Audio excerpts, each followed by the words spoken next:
Podcast with Chris Taylor.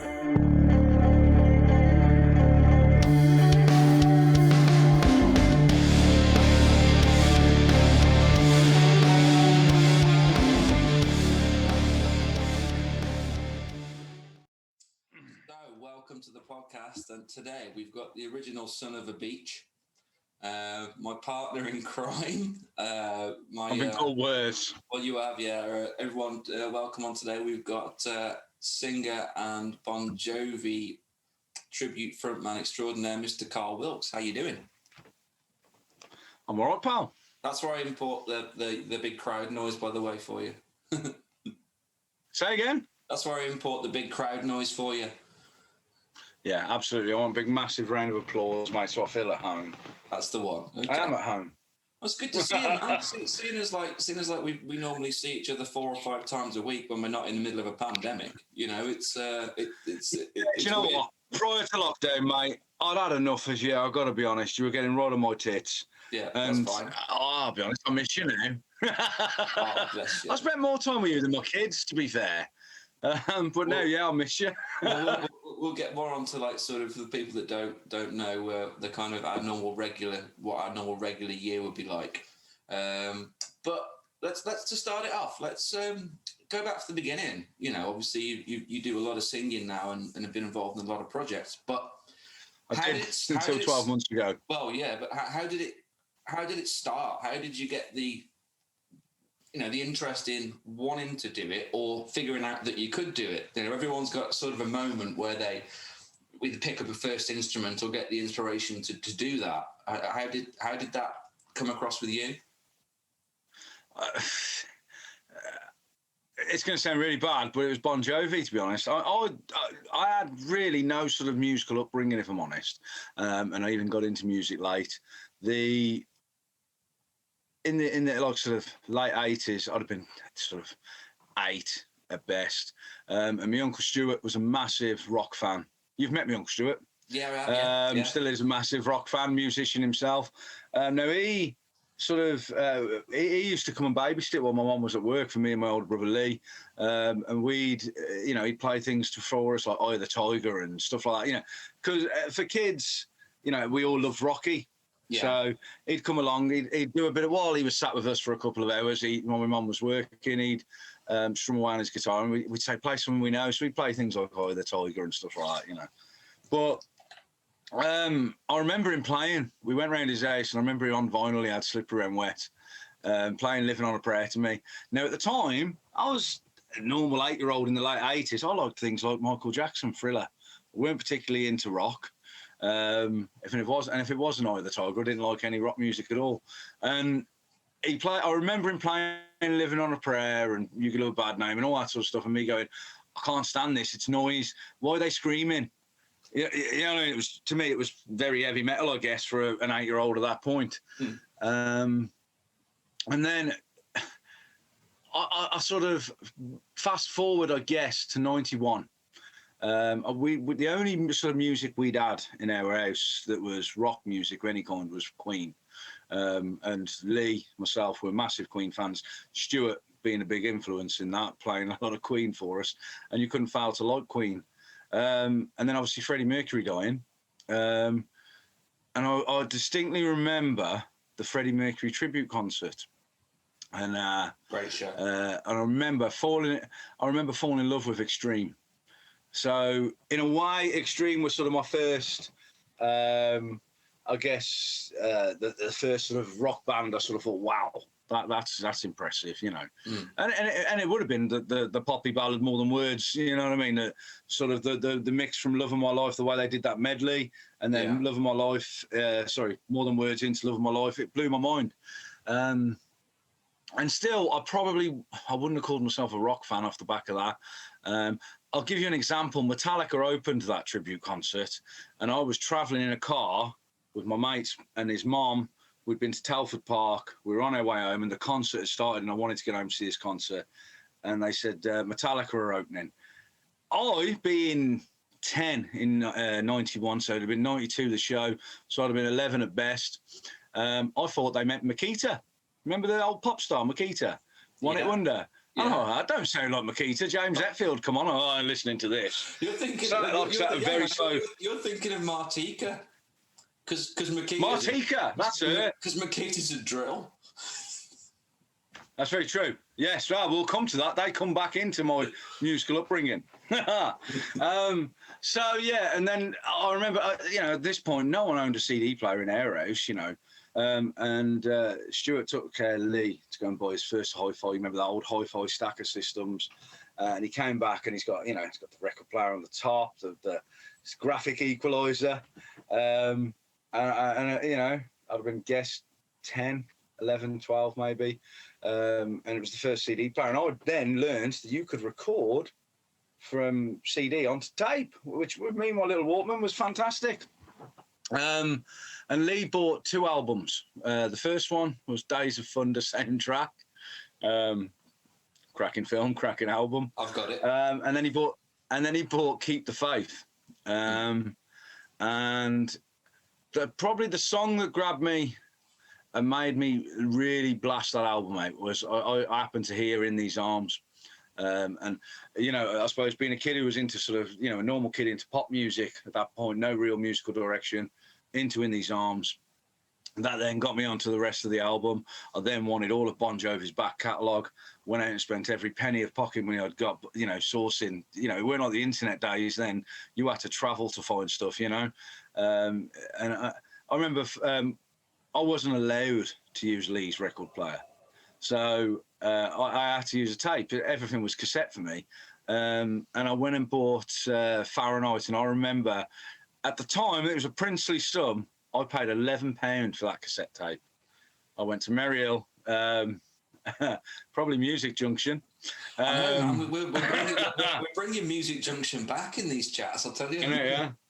But yeah, and so I went and sourced all the Bon Jovi stuff, and then followed them right through. Obviously, Crossroads came out, and always they released the biggest ballad of their careers. And I distinctly remember loving that song and thinking, the music I like belonged to me. You know what I mean? I'd get home from school and blast my ears off and, assume that no one really knew what the people that I was listening to. And I always remember there was a girl at school, Emma Kimber, her name was, and we were all queuing up to go into the maths class or whatever it was.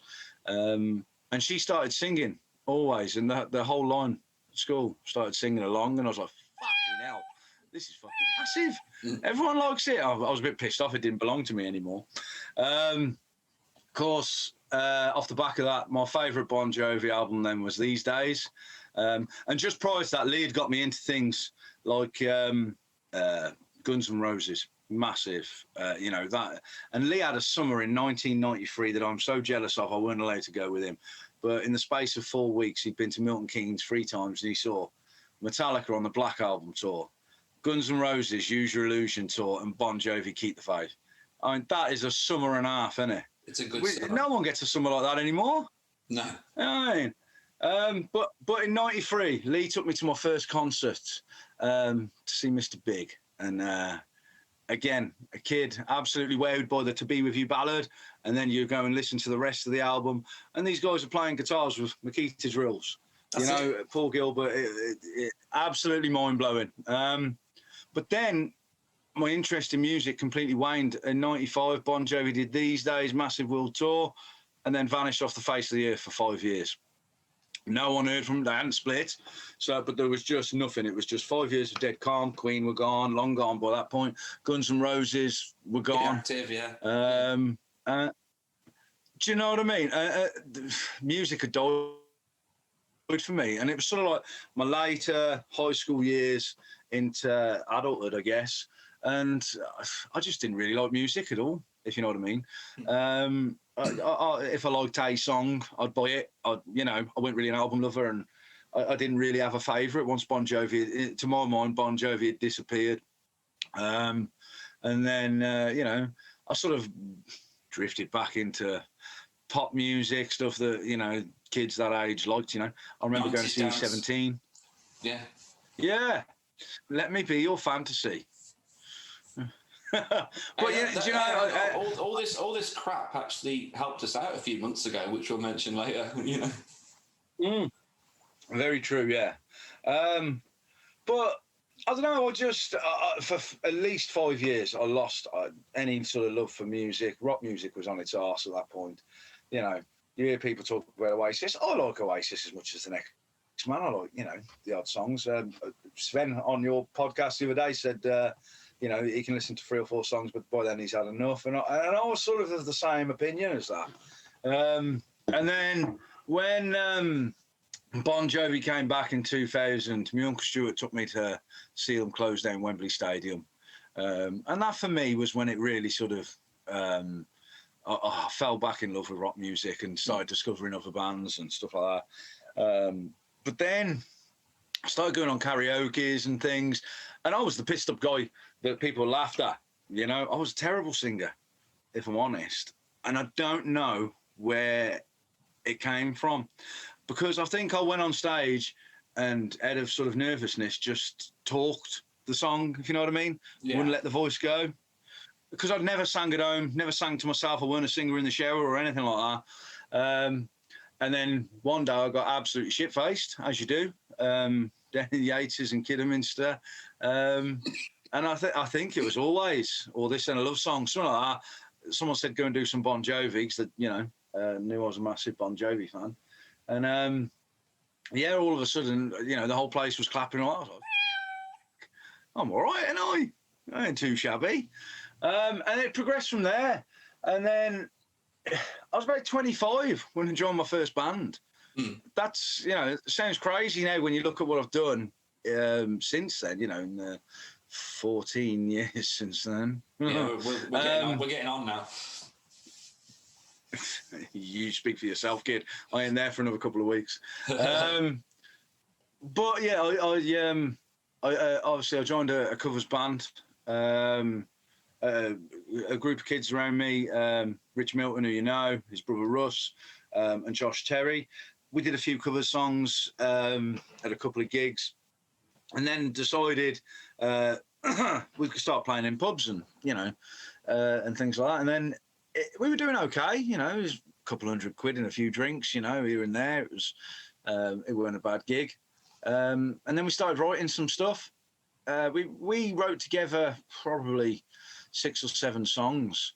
Some of them were shockingly shite, as you do, as you're finding your feet sort of thing. But there was one belter, Can't Rain All the Time, and I took that into the latter version of Sons of Beaches. So Josh quit the band. I've never really forgiven him for that, if truth be told. And then Russ quit shortly after. So there was me and Rich left, and you've met Rich. You've heard Rich's drum playing. He is no Phil Greenhouse. But when you're sat in a room with just drums and me, it ain't good. Even Phil was struggling to make that work. It's not too inspiring, is it? Because there's no. No. And then my old man put me in touch with Dan Holloway. I just bought a pub in Kidderminster, Sutton Arms. It's now no longer exists. But I met Dan. I knew Dan anyway. He was a couple of years younger than me at school. I knew him to say hello to. We weren't friends, me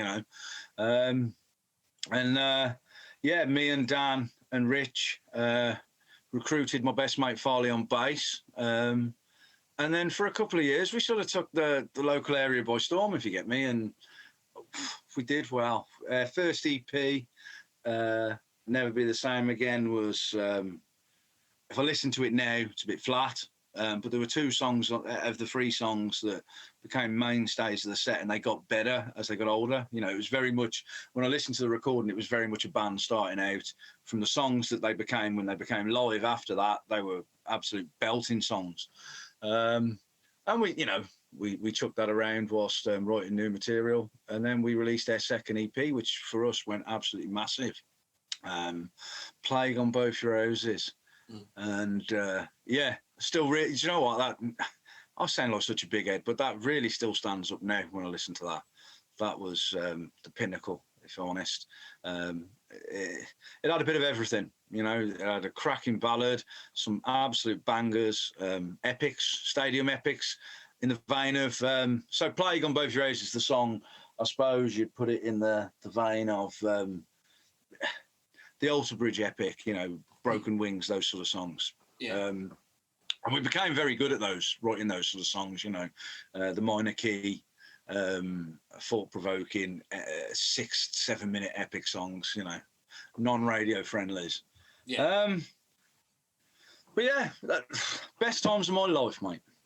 Well, getting on to that, because we found out when we met, which is probably 5 years after that sort of period, was that we'd both done very similar sort of journeys around the country in the venues that we played at. Yeah. Well, the first time I saw you, I actually recognised you. Yeah, that was like a Chelfest or something, wasn't it? But it probably was. But it's just getting on to our next point, because we've both done the original music circuit in the sort of up towards sort of 2010 sort of period, and there's lots of ups and lots of downs. What did you think of it? What did you same as me? You travel all around the country trying to sort of get your songs out there, mostly off a little email you've got from some venue where there's a promoter that says, "Oh, lads, this is brilliant. You should definitely come and play our venue." And 3 hours later, you get there and you're playing to like 2 dogs and an ice cream truck. You know, you're referring to Will of Silver Bullet Promotions in Leicester, aren't you? Yeah. What a legend he was. Yeah, and I think every musician in the Midlands had come across Will's path at some point. But yeah, Chris, we were playing all over the country, mate, and gigging relentlessly, as hard as me and you gig prior to lockdown, but not making the big bucks doing it, if you know what I mean. There's a lot of cost involved. There's a lot of cost involved that you take on yourself to be able to go and play these gigs, isn't there? You know, it's the fuel and the... Yeah, and you're doing it to that someone will notice what you're doing, but it's a completely different mindset to the weekend warrior stuff where you know what you're going to get paid, and you go and you go do those shows. Yeah. You know, you're on a wing and a prayer, aren't you? And sometimes you can have the bestest gig ever, and you might even sell a bit of merch and sell some of your CDs that you've produced yourself, which have cost you hundreds of pounds to produce in the first place. Yeah. You're forever on a loser, you know, but I feel enriched through that, to go through that, you know, to be in, you know, the arse end of nowhere on a Saturday night. Hope maybe someone will see you play, but, you know, you do find that in those situations, that did with us anyway, that life just gets in the way, and the costs involved with doing that particular circuit. If you don't make it by a certain time, people start having kids, you know, people start getting married and things like that. And that's the way it is. It's a different model to sort of what we do now, isn't it? Completely. Yeah, I kind of did it backwards. I mean, I'd already had my first daughter by the time I'd started with Sons of Beaches. So going out and trying to sell your band at that point in your life, it was really poor timing on that part. But I mean, I swear to God, had we have met 10 years earlier, all as 4 lads, I think we'd have been massive. You know, we were ahead of our time. You know, I remember I was 29. We played a gig in Daventry, and this American reporter, I always remember, Juanita McGowan came down to do a review of us. Wrote this absolutely brilliant review. We played our socks off, did a cracking gig. And I'll always remember one of the fans who followed us, Karen, come out and said, "I've just been in the toilets," because there was some support acts on. And she said, and there's a group of girls going there, and said, "Are we going into town? Because there's an old man's band on in a minute." And I'm 29, man. You know what I mean? I was still in my 20s. I was an old man's band then. It's a young boy's game, mate, I'll tell you. Yeah. But, you know, the thing was, I suppose, as well, we were around at a time when, you know, rockers didn't have long hair anymore. You know, I had the long blonde hair. Dan had long dark hair. And, you know, we used to shake our hair around and bounce our heads off the walls and stuff. You know, we put on a show, really put on a show. But none of the other bands were doing that. They were too formal, you know, they had their skin-tight jeans or their suit jackets and shit like that. We were jeans and T-shirts, you know. I was there with a Guns N' Roses T-shirt on. And, you know, I remember I was wearing a Thin Lizzy T-shirt, and the guy came up to me and said, "Who the fuck is Thin Lizzy?" I was like, "Get the fuck out. What are you doing in here?" Yeah, you got no business listening to music. I was in a pub once, and I commented on a guy's Motorhead t-shirt for saying it was really cool, like, and he didn't have a clue what I was talking about, and he was wearing it. It's just the fact that, you know, it's ridiculous. It was licensed to like Top Man, so we'd gone in there and thought that looks cool. No, didn't have a clue that it was actually a band or anything, you know. Yeah, you know. Yeah. But yeah, we Sons of Beaches. We then sort of, well, we thought we'd struck gold. You know, we played 2 sellout nights at the Cavern in Liverpool. Sold it out. Had great nights there. Absolutely superb. You know, we'd played the Glasgow scene. We'd done all these things, and then we thought we'd found gold. We got the record deal. You know, we'd got a manager, Titanium Management. I'll always remember that. And yeah, we suddenly imploded. Not through any. Do you know what? It was no one's fault either. There was never a fallout in the band, so to speak. Farley left the band at one point just before this. Gaz Webster then joined on bass. We then did our last EP, which was meant to be the debut album. So it was going to have songs from the original EPs plus 6 new songs. And it turned out being the 6 new songs because we had got fed up. We'd run out of time, money. Everything was just painful. And then we released the 3rd one in high definition. And I don't think any of us were really happy with it. And not like from a production standpoint, it was because when you release your first stuff, Chris, your first album sort of thing. So our first 2 EPs I consider like, if you put them all together, that's one album. And that is like your greatest hits. That's what you've been slogging your guts over for 4 or 5 years. Do you know what I mean? Then suddenly you've got to write stuff for your next piece. Those songs were going to be in with it. So we had what we thought were probably 7 or 8 bangers we were going to put on with these other 6 songs. Going to be a 12-track album. And all of a sudden we said, well, we've already recorded those ones. Yeah, okay, we wanted to record them again and in a different way, different production values and things like that. But we said, right, well, they've already been sold and released. Let's park them and let's just do the new stuff. And the new stuff didn't entirely hold up, if I'm honest. The single, what was sort of our debut single, I guess, Turn Me On, that was a good song, really good song, very AC/DC. And then we did, we did a song called Broken Streets, which was our epic, if you know what I mean. Again, really good song. The rest of the EP was absolute shockingly shite. It was just filler. And I don't know, me and Dan both seemed to get really fed up and bored and tired of it.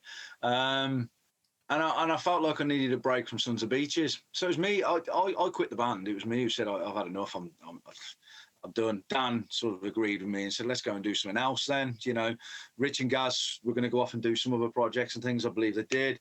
And then we formed another band, Rogue. Found a couple of lads, Daz Richardson, who you know, and Wellborn, Brooksy on drums, and musically a great band. Wrote some good songs as well. We released a couple of singles, 2 that stand out, Fallout, and In the End. Those were both really good singles. But I just weren't feeling it, Chris.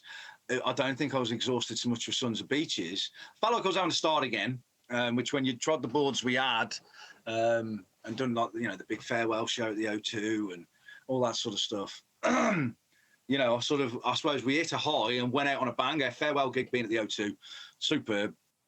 And then all of a sudden I'm back to playing showcases with 4 or 5 bands and, you know, little back rooms and pubs and stuff. And I just fell out of love with music, to be fair. And then I noticed a gap in the market. So I took a little bit of a break and noticed there was a gap. Nickelback. Love them or hate them, they're Marmite, aren't they? I thought that, you know what, they're massive, absolutely massive. There's not a single, and to this day, there is still not a single UK Nickelback tribute. So I thought, right, I'm going to form. And so I spoke, obviously Daz stuck with me, got Rich involved from Sons of Beaches. Dan then decided he was sort of in and out. Never really knew what we were going with Dan. He couldn't make his mind up. I don't think Dan was quite ready to do the tribute scene yet. So went on a website called joinmyband.com and found this ginger tosser from Highley who come to meet me in his MR2. And what an interview that was. I'll let you pick that one up. That was quite fun. It was in a pub that's not actually a pub anymore. It's now a vet, isn't it? It's like a vet's place. Vets, yeah. Yeah. Up near Stourbridge or in Stourbridge.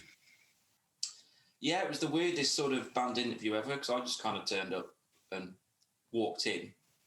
And I don't know, I'm naturally confident anyway because you have to learn to be when you, like you said, ginger tosser. Yeah, nothing else going for you, did you? I just kind of, nothing. And we just kind of ended up walking in and just had a chat, really. I remember not being asked too much. I got asked a few questions and I answered them. And then it was like, okay, we'll just have a chinwag. Really, it was... Yeah, me and you hit it off straight away, to be fair, didn't we? I think from there, I think we all knew Nickelback wasn't for us. And I remember quite a few times you said to me that Bon Jovi was, my vocal was very John Bon Jovi. And I was like, look what happened to like Bon Jovi. Well, doing on for this, so it's like I've got some really good memories of that act actually, because I used to be able to come home. Monday night was practice night, wasn't it? And when you had the lockup up by Briley Hill. Yeah. And I could literally leave work and on the way home on a Monday night, go straight there. We'd have rehearsal, band practice when we were learning all the songs, be able to go out with it. And then it was on my way home, so it was great. But I used to get the messages on a Monday. Chris, can you print the lyrics off for these songs? Because you were learning at the same time. and I'm like, I didn't like them enough to learn the songs. No, and I'm like, yeah, I'll do them for you. Yeah, I remember them well. I'm trying to think. Oh, you whipped it out from time to time. Too bad. Yeah, you'd whip it out from time to time. So you'd write the lyrics in a different way. And I'd just change the odd word. I'd sing them and all. I'd just change the odd word, and I did the old Ron Burgundy trick, which is put the question mark at the end of the sentence, so when you sing it, you go up at the end. I remember on How You Remind Me. I was learning How You Remind Me, and been to the bottom of an empty bottle, and you changed it to a hairy ball sack. Yeah, to the bottom of a hairy ball sack. The fuck. But you were like the pro newsreader though, because if you put it down, you would sing it. Yeah, the trouble was you wouldn't have been able to get away with that with Bon Jovi because I knew the lyrics, you know. Yeah. Nickelback. I hadn't got a clue. Well, I knew where they went, you know. Those were fun times though. I like my Mondays there, just a couple of guitars like in the car sort of thing, and going and doing these songs, and still trying to figure out if there would be an audience for it. But I was in another band. I remember at the time we were doing that, I got offered to be in another band, and I had a meeting with you guys all at Kidderminster or the railway when we went to. I remember. No, you come and turned up outside my house in your MR2 and it was snowing. Yeah. And I said, "You loon, you need to get home." But yeah, I remember you coming and speaking to me first before we met with the lads. Well, I literally came in with a gig list, didn't I, if you remember? And I was like, literally, this is what's on the table. And there were probably like 40, 50 shows on it. And you were like, well, you can't turn that down. But in the end, it worked out okay because the niche that we were going for with the Nickelback thing wasn't going to be gigging every week because nobody wanted to gig every week anyway. No.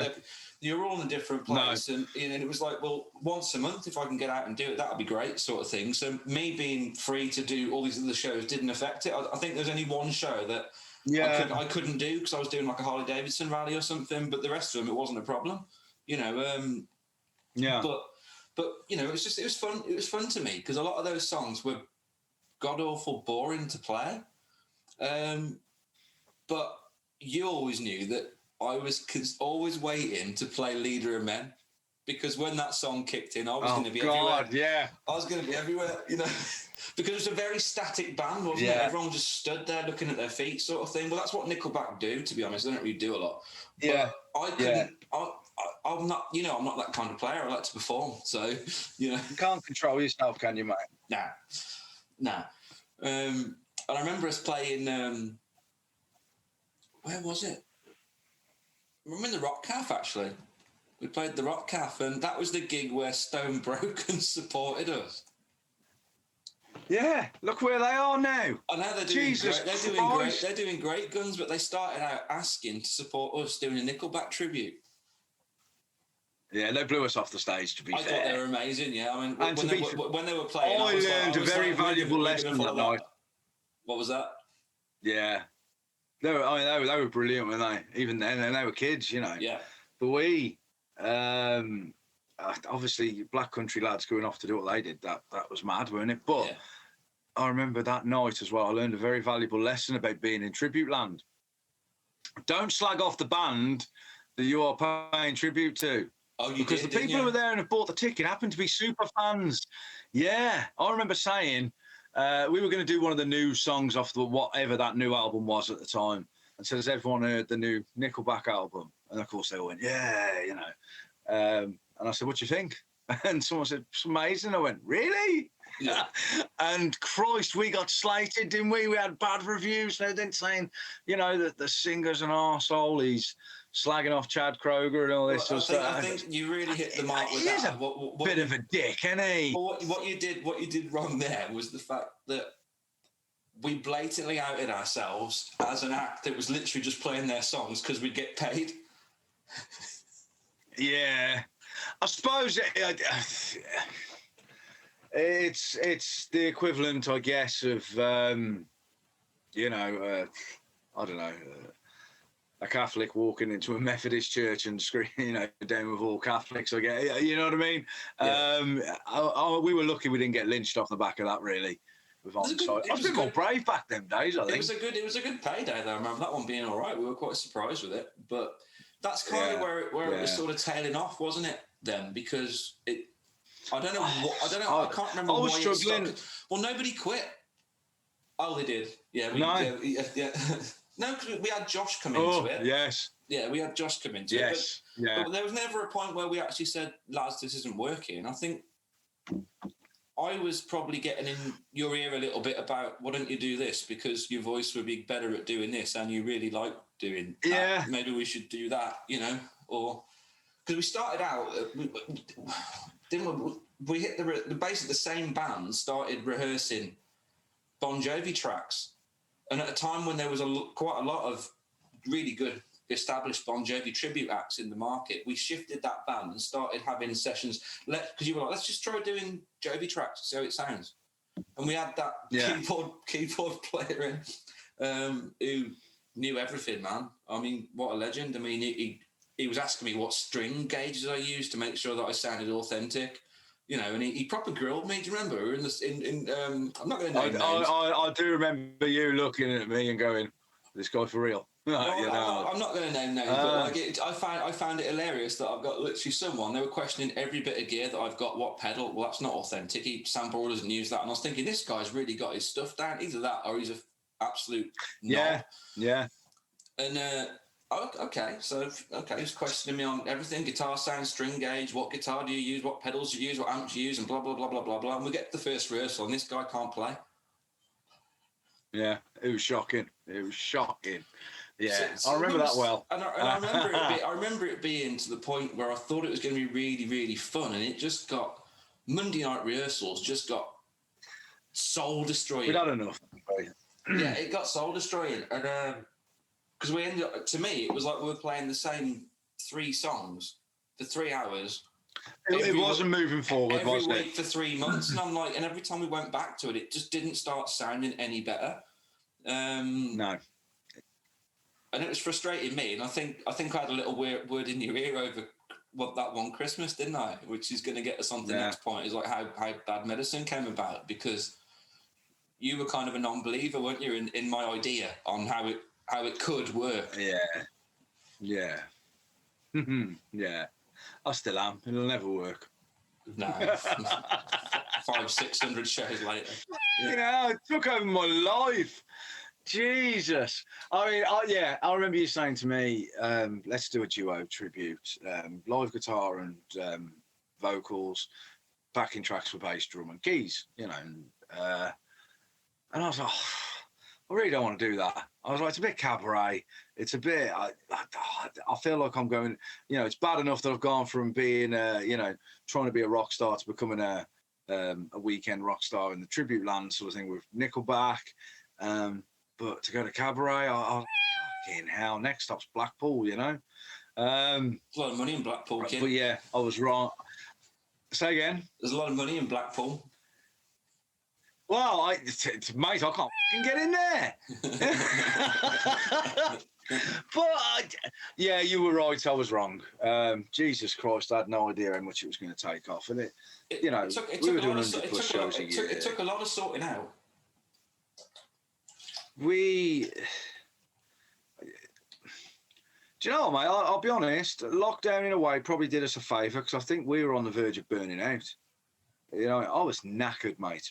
You know, you know, you were running a pub, I was working, and we were gigging relentlessly, weren't we? Yeah. But fuck, what I'd give for that now. I know. It's like Jesus. It's I came across in the chat with Faust. It's just weird that you're still conditioned now. I am when it gets to sort of 5-6 o'clock on a Friday or a Saturday. That's where you prep your gear and you make sure you got it all and you're getting it all ready because you're going to be off on a motorway somewhere. I mean, you never prepped your gear. Fuck off. Your gear don't leave the car until it's time to go again. Chris, have you changed your batteries? You know what I mean? What? No. Have you charged the others? No. Be all right, won't it? Shut up, man. I'm pro. You know. I'm pro. No, but like, what I'm saying is that there is that time where it's like I'll be doing this now. Well, I mean, the amount of times we've been on a motorway, like on the way back from London at 2 a.m. and stuff, and getting a tasty land at 4:30, and you know, and then going home. Yes. I know. It's weird, and I think when it does come back, it will come back mega. I think people will be really missing that entertainment. But to me, it's really hard. How do you get ahead of it? Because you can't get ahead of something that you don't know where it's going to end. So do you relentlessly... I'm sceptical, mate. Yeah, do you relentlessly go and try and get gigs that might not ever happen? Or do you just wait for everything to be open again and then start again? Let's be honest, I guess when none of us are... now we're all sort of starting off on an even keel now because... all the established acts, you know what? No one cares anymore because, let's face it, no one's making any money. No. Don't matter if you're the biggest act. Don't matter if you're the most expensive, the most glitzy, the most glam, the most authentic even.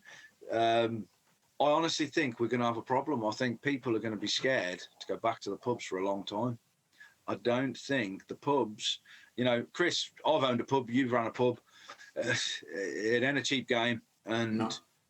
I really am worried that when we are able to get out there again, that no one's going to be asked because you got to remember a lot of people lost their jobs. You know, are we going to be playing to packed pubs anymore? I don't know, mate. Really don't know. I hope so. You know, I want to get back out there and do it again. I mean, Jesus Christ! I remember saying to you last February, I need to give my voice a break. I didn't mean a year. Yeah. I just wanted a couple of weeks, mate. Sake. I mean, we literally had 3 gigs booked on the the weekend they locked us down the first time. You were on the way over to me to pick me up. We were travelling to a gig, weren't we? And then you got there and I went, Boris has just said this. And we were like, we'd better ring the venue to say if they still want us or not. And fair play to them. They thanked us for that because they didn't bother opening that night, did they? No, they were as good as gold, to be fair. It's a world we live in now, isn't it? It's Jesus. crazy, do you know, all that ring us, all those recordings where, you know, me and you spent hours and hours recording songs, and I've, you know, you've done the mixing and stuff. You've sent it to me, and I've gone, oh, I'm not quite happy with that one line. We're going to do that again, and I've made you wait and wait, and I've still never completed them. Now's the fucking time, because my voice has had a year's rest. Now I can notes right now. The trouble is, I can't get in a room with you. No. We do this remote recording and all that, and it's all well and good, but when you've got, mate, when you're hitting the vocals of Bon Jovi and stuff like that, you cannot do that in one take and be pitch perfect. No. You know? You're going to do something like Always and Bed of Roses or Living on a Prayer or whatever it is. You've got to be able to, you know, break it down. And it's and also it's doing also the nice old to garage band stuff. Well, I'm guessing it's nice to be able to do it when you're singing those as well, to like have somebody with you, encouraging you and producing you, because that's the way we used to do it, wasn't it? Like you'd come over here and we'd do a certain song and I'd listen to you doing it and go, but that, can you just do that bit again? And, you know. Great time for a segue, this, Chris. What? This is where, when I recorded this and a love song. I think that's a good idea. Right. Love drove me crazy, baby. If the love that I got, fuck you. So I'll just So that's you fucking shared that every year, mate. That on Facebook, man. Every year. But the bit that makes that is your laugh at the end. Oh, I've got play it again. The bit at the end, your laugh just makes the clip, to be fair. Well, I had a frog in my throat, you know. Oh, mate, you've heard me do worse, to be fair. You're just having to capture lightning in a bottle. You know what, the moments about those sessions that I really loved was that was back in the day when I was looking after Mom, wasn't it? So you'd have to come and record here. Yes, Mrs. T, God bless her soul. And Mom would be sat on her chair just over there, and she had the little routine down that when you were singing, because it must have looked so strange. And I think the carers walked in a few times, and literally there's a microphone set up, there's the recording set up in the front room, there's Mom sat there, and she's telling them to shush because we're recording. You know? Yeah, mate, the golden days, weren't they? Jesus Christ. So it's all different. God bless her. What a lovely woman, man. I mean, like you said, it's like lockdown's got me back into recording, but totally remotely, you know, because I can do a lot what I can do from here, but literally relying on people singing, sending me lyrics and stuff and vocals they've recorded on their phones, and it's kept me going. You know, it's kept me going. It's great. Yeah, I mean, what you've done with Streets Apart, to be fair though, mate, just quickly to go back fast, you know, rewind a little bit. With Bad Medicine, you know, you spent your life playing through amps. I was never convinced that was going to work. And then when you said I've got this little tool that can negate the amp, so to speak, again, that made me more skeptical. But then look at what you're doing now with your recording. Well, that was the big issue with doing the duo. I think trying to explain to you how it was going to work was you were always used to me sort of having a big valve amp behind me blasting out big guitar sounds. You're a loud guitarist, let's be honest. Well, yeah. You know, yeah, it goes with the territory, really. But you've got to. It was. I think you were like, well, how is this going to work? Because I'm going to sing along to a backing track, and there's going to be an amp behind Chris blasting out the music. I'm not going to be here at the back. I'm not going to be able to hear the backing track. I won't be able to get any mix separation. This isn't going to work. And I was like, well, I've got an idea. Because I was toying with the idea of integrating some sort of modelling setup into my rig anyway, just to stop bringing the big pedal board to all the gigs, because I've got my big pedal board. And to be fair, for the Jovi stuff and for the Nickelback stuff, I didn't need all those pedals, but it was just because it was wired into my rig, it had to come as it was. It was the big board, wasn't it? You know. But for those particular shows, I'd only need like 2 effects, maybe a wah pedal and a bit of this and a bit of that. So I spent that Christmas when we were having a break from trying to do the rehearsals for the full band version, and I just spent time dialing in sounds and think, well, like this can work. This really does sound like I'm playing through a full rig, but I can do it at whatever volume. You know, I wanted to be able to get the sound of a full band and a full guitar rig, and be able to do that anywhere. You know, what I used to think about it was, can we do this in someone's front room for a little party? Yeah, we can. And the whole using the modelling floorboards and the Line 6 stuff, and it was the pod stuff at the start, and then it moved on to the Helix range which we use now is that we can literally recreate that sound and those tones at whatever volume. We can be through a massive PA system like we were at them festivals last year, you know, playing to a massive field. Yeah. And I've got the same You know, sound when you... through a huge unit as we have got when me and you can go in and use literally 2 small powered speakers in a small pub, and it sounds the same but a different volume, you know. It mixes. It's crazy because, you know, I think when you look at it, you know, when you first sort of explained it to me, it made sense. I just thought the guitar's going to either the guitar's going to drown everything out, or the guitar's going to get lost. If you get me. And it really don't. It absolutely works a treat, and you know, where you know, once I was sort of hooked on it, and you know, sold me on the idea, and it was working. I remember then, obviously, our band Talk, with Phil and Matt, and I, you know, for a few gigs, you were still using your EVA amp, weren't you? Yeah. And then the one night you just said, you know, because that was it, because Lucy was coming with us. It was a Haygate, didn't have the space. And you couldn't. And we couldn't fit all the gear in. So you said, I'm just going to use the Helix. Mate, that ain't going to work. Not with a full band. Phil loud. Yeah. And Matt's just, you know, he's a good bass player, but Christ, he doesn't understand volume. You know what I mean? I thought, Christ, that's it now. All you're going to hear all night is in drum and bass, man. Yeah. I mean, but no, mate, yeah. It's a nifty bit of kit. God bless Frank. We literally chucked it. I would have said his surname, but I can't pronounce it. It's all right. But we literally chucked it on the stage at the Haygate, and I gave the engineer who just used to do the sound there just 2 XLR leads, and went, just fire it through the monitors. We'll be all right. And it was great. Just the weirdest thing was turning around. His mind was blown, wasn't it? It was just turning around and seeing nothing behind me. That's the weirdest thing, you know. And that leads on to something else, because how many times have we gigged and people think I'm miming? Because there's nothing behind me. Yeah. They see no amp. You use a wireless receiver.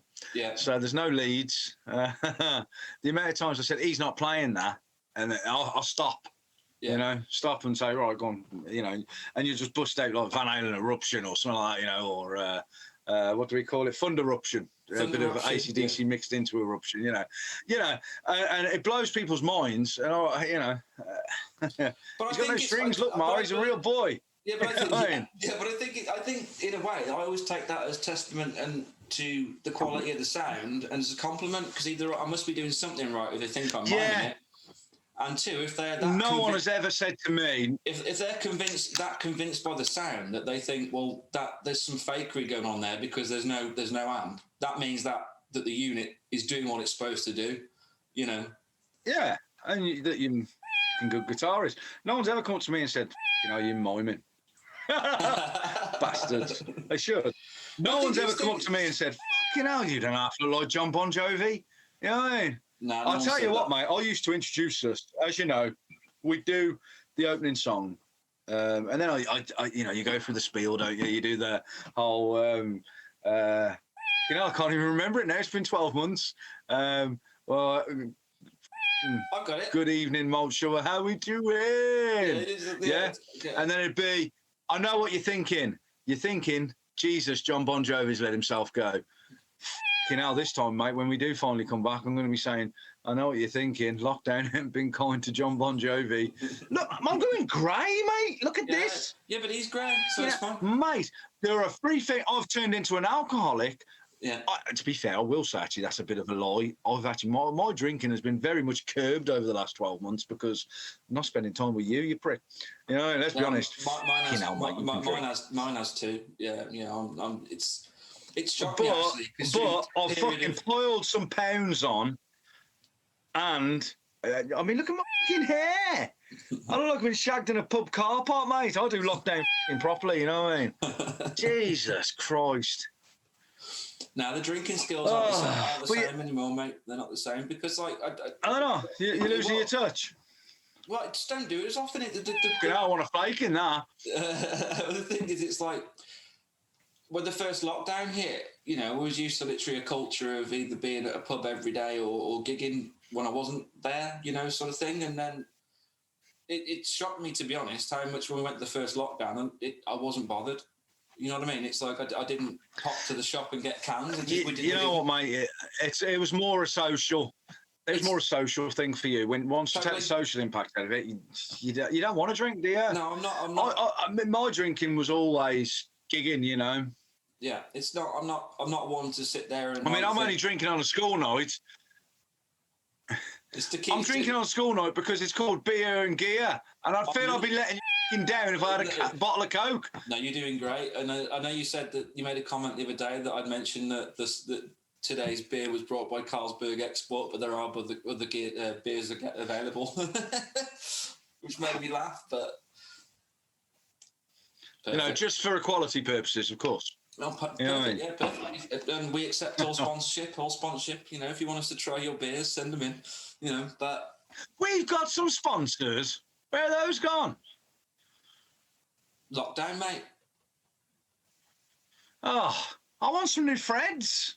I'll have to have a word. I'll have to have a word. I'll speak. I think you should. I think you should, mate. I'm getting a bit rotund these days. I'll tell him he needs to upgrade on a size and durability. Upgrade. Yeah, definitely durability, mate. Jesus Christ. Mate, the lockdown hasn't been kind to me. I've got to be honest, mate. It's got me down. I know it sounds like I'm joking, but I do. I miss you, man. Have you been struggling for things to watch? What do you reckon? 1,700 DVDs here. I'm going to show you a classic. Hold on. Not one single Blu-ray. Let me find the bastard. I'm buying Blu-ray. A rip-off, that is. That's a load of bollocks. Yeah. Now, Jim Boyle, your last guest, will be pleased with this one. Check out them apples. Bloodsport. Oh, yeah. by the famous Oscar Award winner Jean-Claude Van Damme. Yeah, muscles from Brussels. Did you see me turn Phil into Jean-Claude Van Damme in that video? I did, yeah. Yeah, I didn't wash. Apparently, his partner thought it was the best thing ever. Phil is actually a very convincing woman on those reface apps. He is. I'm not gonna lie, mate. I'd be in it. And I'd be in that. And guess who wants to be the next guest on the podcast as well? The mighty Phil Greenhouse. Yeah. Ah, lad.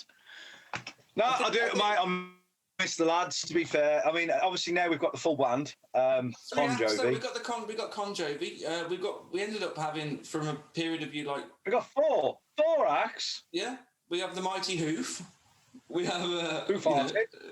We've Hearted. Yeah, we've got Talk, which we haven't been able to do for a while, but it's when we do get together, and generally at a festival gig where we say we'll do that, we get together and don't rehearse whatsoever and just blast it out. It feels great. Yeah. And like I said, we've managed to expand the sort of the bad medicine that we've been doing for 4 years now into back out into a full tribute band as well, which we've done a few shows with. Unfortunately, started we've got the musicians that can. We've got the musicians now that can perform it and pull it off, can't we? Yeah, we've. I mean, Phil's out this world, and he backing vocals. He sounds like Dave Bryan, don't he? He really does at times. Not carry me, that's the wrong word, because I can hold my own, you know what I mean? And I hold them regularly. But he adds weight to it with his vocal, if you know what I mean. Forget that he's a phenomenal drummer as well, but it's just so good to be in a band with him, they're a great bunch of lads, aren't they? They're lads you'll enjoy drinking with as well. The way I look at it is we kind of create our own little empire of musicians that we can do different acts with, and I love that. We basically it's mad. Well, when you think about it, mate, there are 5 guys in 4 acts in different formations. There's me and you, Bad Medicine. Me, you, and Jim, Who Farted. Yeah. Me, you, Matt, Phil, Talk. Me, you, Matt, Phil, and Jim, Bon Jovi. We keep our circle small. yeah, we do. And the Jim thing as well with the Bon Jovi. That was mind-blowing. That came from nowhere, didn't it? We need a keyboard player. Came from nowhere. I'll learn the keyboards, lads. Next week, he's playing keyboards. It's like, wow. It's like, you know. Smashing out Runaway and Living on a Prayer. And you're like, what, really? He's like that Matt Bellamy at a Muse. So no one should be that talented, Chris. He's a talented guy. He's a talented guy. Yeah. Well, I've got to say that, mate, because not only that, he could beat the shit out of me. Yeah. Mate, you know. There ain't many people I'd run away from, but yeah, I'd run away. He'd catch me, but I'd run. body head. body head, yeah. But I think that's it's not just the music part of it. It's just that what this has kind of done. I think what people really want is just to be able to meet up with their friends again in a pub and just have a couple of jars and a chinwag. You know, that's what's really best. Yeah. You know. And that'll be great to come back to. I think this lockdown has been harder than the first one because of just the season it's in. I think in the first 3 or 4 months. I think the first one to a degree was a bit of a novelty. You know, we'd never in our lifetime we've never experienced anything like this, have we? No. So it was kind of the unknown, you know. And the first lockdown felt more serious, even though, in terms of the figures and stuff, it's a lot more scary now. The first one, the roads were dead, you know. Obviously, I'm classed as a key worker, so I'm still going to work every day. And absolutely nothing was on the roads going or coming back from work. But when you look at this lockdown, it don't seem all that different. And let's be honest, mate, the government... You asked me, Chris, I'm going to tell you, the government have done a piss poor job. You vote these fuckers back in again, I'm going to leave the country. Jesus Christ, what were people thinking? Oh. I've never seen... It's still... Our borders are still open. We're an island. It isn't hard. They got told in November that Corona was coming our way. And the WHO, not Roger Daltrey, the World Health Organization, said, lock down your borders. You're an island. Happy days. You got it easy. Did we? And we still ain't now. Fucking arseholes. Arseholes. Well, you know I despise everything that's Tory anyway. Right-wing wankers. Nothing but. Sorry if this is a clean, children-friendly show, mate, because it ain't anymore. Oh, it's all right. So I've got... But, you know, mate... I'm going to put the comedy... Some of the decisions that have been made are absolutely fucking shocking. Yeah, you're going to have to do something, mate, because I'm fucking livid with Boris. Well, I think the main thing that you see from it, and you see it's widespread, that how many people just still don't really understand it, is they don't want to understand it, or they literally are that confused that they literally don't know. You know. Well, mate. I mean, I've seen a bloke today. I think you've got far too much faith in humanity. You know, we're talking about the same. You know, you're talking about the same people who voted these in the first place. You know, if people voted these in. Jesus Christ, do you expect them to understand Corona? You know, sorry. Now, to all your listeners who are Tory voters, now, I can think of one. Dave Salt.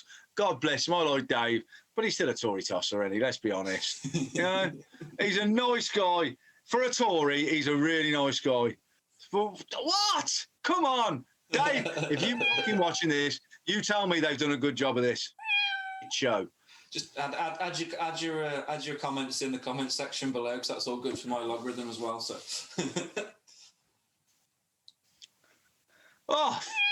Boris, wanker. But people don't know. You know, you do see. I mean, I see people walking out of their house to a shop wearing a mask and then taking it off when they want to talk to someone in the shop and things like that. And it's like,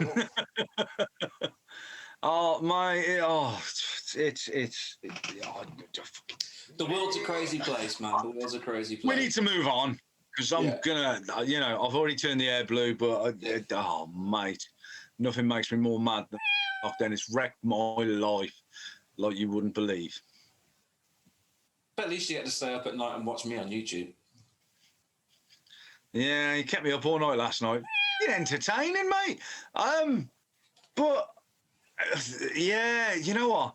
I haven't seen Dave Falshaw's yet. I've watched Sven. I love Sven, cracking guy.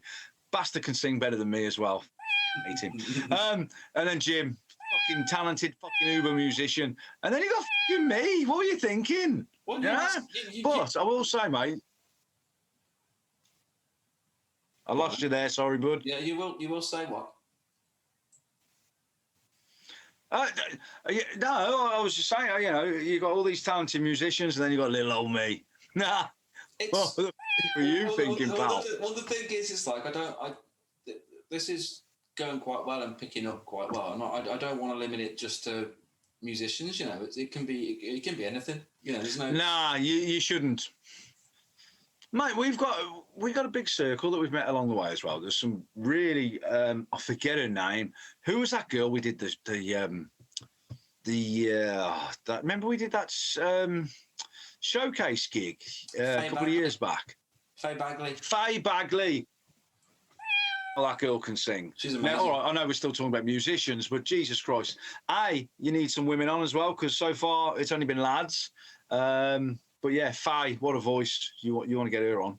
Let's be honest, mate, you got some... I'll reach out and see if I can get her to come on it, because that'd be really good, actually. That'd be really great.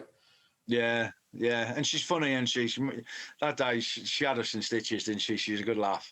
And we still didn't hear anything back from that damn showcase, did we? On a Sunday morning in Birmingham. I mean, they just wanted us. We were all there just to fill their pub, weren't we? I'll never do a showcase again as long as I live. They wanted a day's worth of free entertainment at a working men's club, didn't they? And also, we went there hungover after doing 2 gigs. Yeah.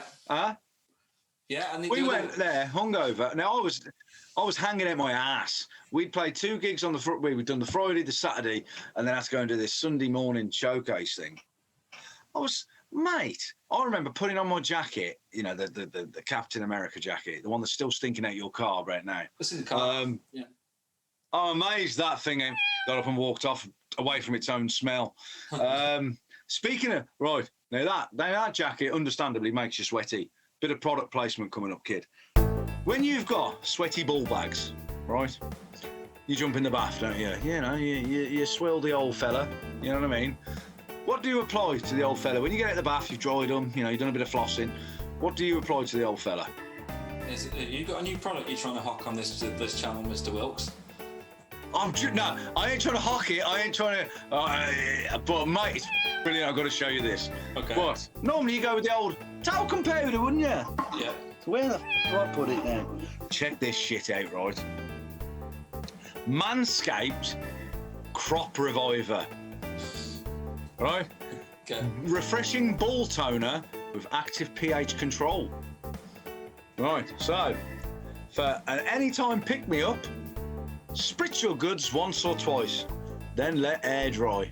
This shit, honestly, mate. Do you remember, like the tea tree shit that you can wash your balls in your shower gel? You know, it's got full on this, mate. This stuff in magic. Recommend it, kid. You know, yeah, that's going to run out very quickly. That just to literally say there are other ball replenishing products available. The really end ball toner. When it comes to ball toner, there is nothing quite like Manscaped. 13 quid a bottle, that is. £13 for fucking hell. Oh, you know for a fact I'm gonna cut like literally that 1 minute segment now and make it into a trailer. Go for your life, pal. Yeah. Come and watch Carl Wilkes. Weekend rock star and ambassador of ball toner. Crop reviver. Nice. Just saying. Oh, pal, I miss you, mate. Oh, I miss you too, man. When do you think then, mate? When do you think we're going to be able to all stand in a field together again? Well, do you know, watching the other podcasts you've done and like seeing other people's views and all that, I don't share your opinion. I don't think it's going to go like you said, as we discussed earlier. I think it's going to be a real slow burn to get back to where we were, if we ever get back there. I think publicans, now they have got a ride of their lives coming. I think they are really going to struggle. They've had no help at all. The breweries are absolutely fleecing them. You know, some of our favourite venues are shutting down, Chris, you know. I think we are going to have to go out for peanuts, you know. Our favourite venue, right? Little gaff in Walsall. Remember it? Yeah. Yeah. You know, Brett and Porn Guy. What a place. Who has characters like that? It sounds like Shameless. Yeah, you know what I mean? I'd love to get Brett on here, actually. You know, just to you talk should. about his side of running. You should, actually. Get a publican on. Yeah. Yeah. You know, and if nothing else, mate, I think you ought to get Porn Guy on here as well. Oh, he'd share the wrong camera. Yeah, because it might end badly. Yeah.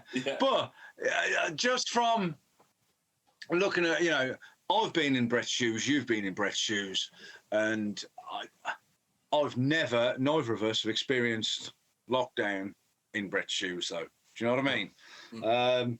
Now, let's be honest, Brett, we charge Brett less than anywhere else because we enjoy playing the venue, don't we? Let's be honest. There's only one of the it's our favourite guy. That's the same price. Yeah. That one other venue, let's be honest, is over the road from your house. Yeah, that's right. So, yeah. All right. But you know what I mean? But everywhere else, you know, we charge a lot more, but we enjoy playing there.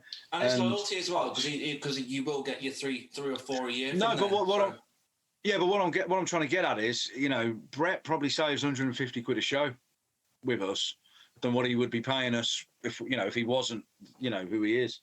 And is he still, even at that price, going to be able to afford it? That's how bad it's going to be, Chris, for him, you know. And but at the same time, you know, for me and you to travel to Walsall and do that gig, is it going to be worth me getting off my fat ass? Do you know? I mean, all right, we probably shouldn't even be saying this on the podcast, but you know what? I'll throw Brett a bone because he's looked after us, you know. But yeah, I do. I worry, mate. I really do worry what the future looks like. I ain't confident, Chris, at all. And I've never been a pessimist, you know. I'm going to still be your shiny beacon on this, and I think, like I said, with my shiny beacon, there's going to be a bit of give and take with venues and entertainers for a bit, I think, just to get that return in business and go, okay, well, we can do you a discount on this one as long as you book two more at full price. That's thing to try and build both back into the ecosystem, really. I mean, it's still got to be worth.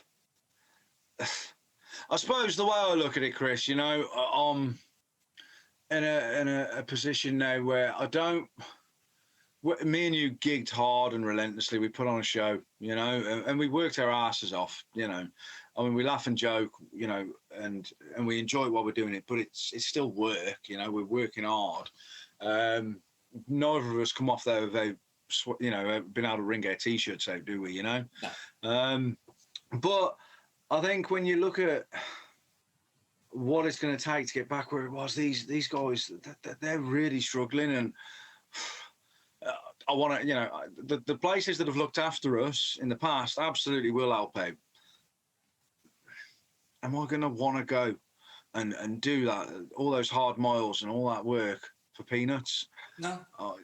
I ain't. Do you know what I mean? And this is where my struggle can come from. This is the issue, though, but we shouldn't have to. And that makes me, I realise now, but I've just heard that in my own head, and I realise that makes me sound like a big head and a prima donna or something like that. And I'm really not. It's just, I'm at a point in my life where to get me off my fat ass now, it's got to be worth it. But at the same time, I enjoy it. And so I'm torn at the minute. So at the beginning, absolutely, by all means, to all the venues out there, come and grab us while you can, because at some point, those cheap rates, we're going to say bollocks because Carl ain't getting off his fat ass. Well, no, I agree with it, because let's just say, it's no different to any other profession that's had to stop because of the current climate. So that's almost like saying, okay, for the publican, they've had it especially hard, mate, especially if they're a tenant, because there are very few breweries who are helping them out. I know Marston's, Punch Taverns, these places are treating their tenants like absolute shit, demanding the rents. Now, I owned a pub 10 years ago, and I was paying £900 it wasn't a monthly, it was every 3 weeks. I paid £900 for every 3 weeks to rent for the tenancy, if you get me. Now, if in this position where I can't even sell a single fucking ounce of alcohol, and you come to me and tell me I've got to give you £300 a week, and I can't operate, how is that right? It's not. Now, the reason I say this, Chris, is because if a publican has gone in the last 18 months and hasn't crossed over with the tax threshold yet, so they aren't paying tax yet, okay, or haven't made enough to pay tax yet, you know, it's a fledgling business, something like that. These guys aren't going to be given any of that tax relief. They're not going to be given that self-employed relief. So basically, they are going to be wiped out. And this government doesn't give a shit about them. And it aggravates me, Chris. I've got to be honest. You know what I mean?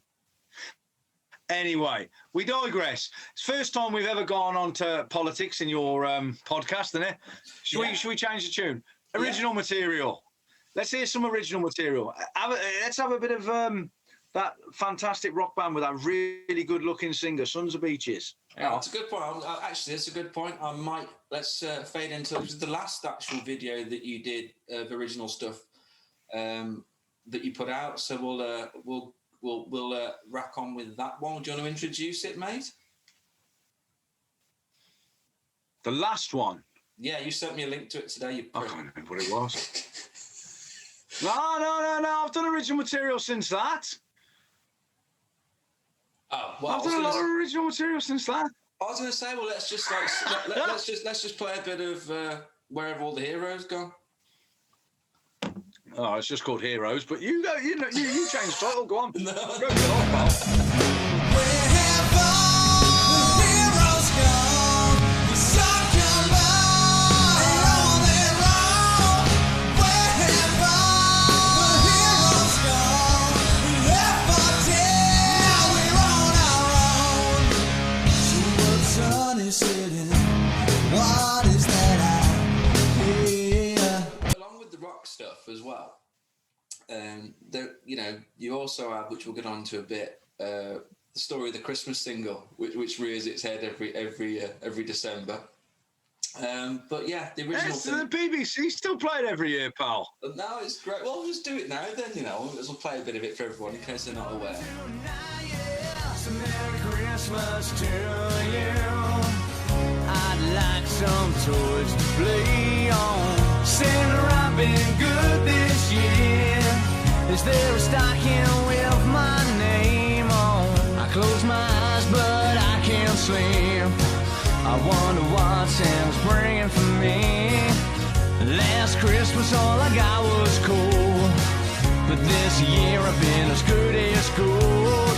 Now raise a glass to the jolly one.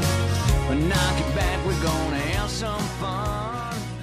But yeah, you guys did a charity Christmas single and hilarious video, didn't you, to raise money? And it's kind of stuck as a favourite. It wasn't originally. Originally, that came about. Me and Dan, guitarist Dan Holloway, both massive fans of Christmas. You know, we are Mr. Christmas, and I was a postman at the time. And I remember we had some snow, and it was way after Christmas, probably February time, this time of year. And I was on delivery, and I just had this tune come in my head, and I sang it all the way around my round for I was on delivery for sort of 5-6 hours, just singing this song, making up lyrics as I go, keeping the melody, And I phoned down that, and back then I used to keep a dictaphone. Just so I wouldn't lose the hook, if you get me. No, and even if I couldn't remember the words, I'd oh yeah. But you know what I mean. I just so I didn't. If I forgot the words, I'd hum the melody. If I'd kept the melody, if you know what I mean, just so that was there. Sent it to Dan. Dan, sat down with me in a room with an acoustic guitar, and we just sort of strummed it out, and it became this sort of keyboard synth 80s Christmas anthem sort of thing. The other two lads couldn't stand it; they hated it. But at the time, It was the Sons of Beaches single, and it was brilliant. And the B-side, we had a massive fan favourite called I Owe You, and that was the B-side to it. And we sold tons of that single. It probably didn't hurt that we had a semi-naked lady dressed in a Mrs. Santa Claus costume on the front, but it worked, you know. And to this day, the BBC still play it every Christmas. Andrew Marston played it this Christmas Eve, and every year it gets played. You know, and I'll probably get around about 4 pence in royalties. One day I'll find out I actually withdraw that. But do you know what? If I'm honest, if Cliff Richard released it, mate, it would have been a #1 hit. And that's me being, yeah, you know, I'm being big-headed, I'll be honest. It's a great Christmas song. And I tried to draw everything into it, you know, all my, you know, me being Mr. Christmas, I constantly got Christmas tracks when I was a postman playing Christmas songs in, you know, in my ears. And I tried to draw everything, a bit of Slade, a bit of Shaky, you know what I mean? Put them all there, and that song sort of captures everything. And then I even ended it with my daughter Darcy, is now 14. At the time she was 5, and she ends it saying "Merry Christmas, everybody," and it was brilliant. And then a friend of mine, who was a fellow postie, Joey Beard, his son Charlie was taken ill. And we decided, you know, I said, right, let's re-record it. We got Ross Siner, who produced the track. I said to him, can you give me the raw tracks again? So it's you know, to make a backing track for it. And none of the Sons of Beaches stuff in it, just, you know, Dan's guitars, the drums, the bass, the band playing on it, but none of me, none of the backing vocals, any of that. And so we recorded it as posties, and then we decided, we're having a laugh, let's make an album. And we did a load of Christmas covers as well. So Sons of Beaches, Santa I've Been Good this year was sort of a Band-Aid thing where all the posties took a turn and did bits, you know. And then then they all sort of did their own individual songs, created an album. We sold out the town hall and raised over £6,000. You were. There, yeah. We raised over £6,000 for the poor lad. But unfortunately, yeah, it was his anniversary yesterday. The anniversary of his death. All the money in the world couldn't save the little chap, you know. But we tried, you know. You all did a great thing. And it really brought Kidderminster together. Yeah, you know, Chris, me and you have done a lot of work for charity, you know what I mean? And when it's close to home like that, you know, Joey I've known all my life, played football with him when I was a kid, worked with him at Royal Mail, and then went on to work with him as well at NG, where I'm at now. You know, I used to work with him there. But yeah, you do what you can for the for locals, don't you? And yeah, there you go with that. Yeah, because like I say, through lockdown, we have, because of me doing the sort of, as I've called it, the isolation station recording studios here. What gave you the idea to do that, Chris? Because you know, obviously me and you speak a lot. You know, I might not have seen you, but we've stayed in touch a hell of a lot over the last 12 months. But you know, what gave you the idea? We ain't really spoke about that. I got the recording bug. I think it was the fact that literally was being stuck at home all the time and not being able to go out and play. I suddenly had the epiphany one day that I did actually purchase my laptop and my interfaces and stuff to make music. And because we were gigging so often, my laptop, you know where it was? It ended up being at a pub playing Gold Radio every day, and that's what it did. Yeah. So having it this is gold. Oh, yeah, and having it back and having a chance to like go in and update stuff that I hadn't updated for a couple of years because it was literally static in one place. And I thought, well, I'm going to start making some music again. I just literally started writing and just getting back into recording. And before you knew it, I've got a song here. And it started off me re-recording an old ITB track from back in the day, because I realised that I'd got on the hard drive Kev's vocals that he sang, you know, in here 4 years ago when we initially tried to record stuff that we hadn't had a chance to record in the studios back in the day.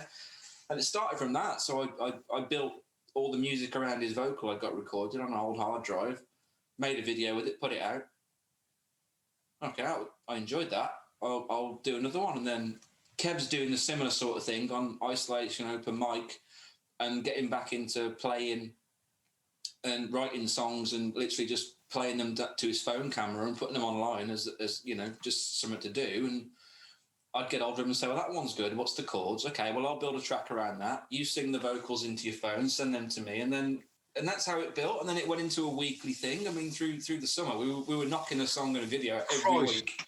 Every single week. You have been prolific, it has to be said. Well, as we've been on this chat tonight, my phone's gone off and Kev sent me 10 videos he's been filming around the village on his walk for the next song that's going to be coming out. So that'll be the 28th song, you know. Yeah. So that's been great to keep my sort of creative vein going. See, you know, has anyone asked, why not Carl? Yeah. Has anyone said to you, yeah? Oh, yeah. No, where was the invite? Well, you did get an invite. The thing is, like you said before, you being... I got an invite for backing vocals. I was downgraded. No, that's actually started Kev Mantle is the David Lee Roth and I'm the Sammy Hagar. I'll see how it is. Second choice, pal. I think it's mainly the fact that you haven't stopped. You people had time on their hands where they couldn't work, and you didn't stop. You still haven't stopped. I couldn't, Chris. I couldn't have given you the time, mate. Let's be honest. I mean, me and you have wrote a couple of originals. They're not finished, but you know, and they're not finished because I haven't finished my bits. Do you know what I mean? You know, you've been prepared to put the time in, but I'm working. You know, through the original lockdown, I was doing a lot of work in the garden and stuff as well. You know, everyone took opportunity to get shit done. And yeah, but, you know, it's been really good to watch, actually. It's been, I think if there ever is another Malt Fest or Chell Fest or whatever it is we do, a local festival, there ought to be a Streets Apart set on there, don't you think? I'd love to do the best, I don't know, the best 8 or 9 songs. Everybody who's involved in them to get up and do their thing, you know, it'd be great. It really, really would. Well, I got invited to do the backing vocals on the one. For the life of me, I can't remember what it's called now. I could play it, actually. It was the backing vocals on What Do You Feel? Yeah, so I'll play that now.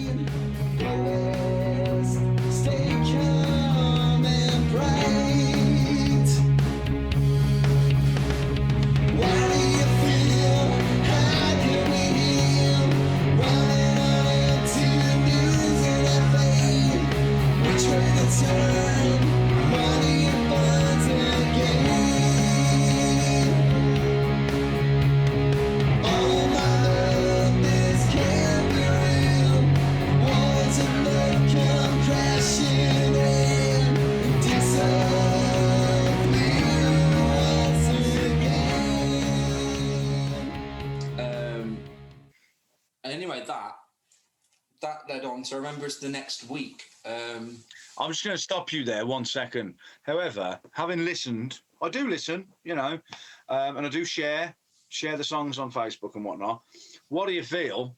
I feel that What Do You Feel was the best one out of the lot. There's a few people who've said that.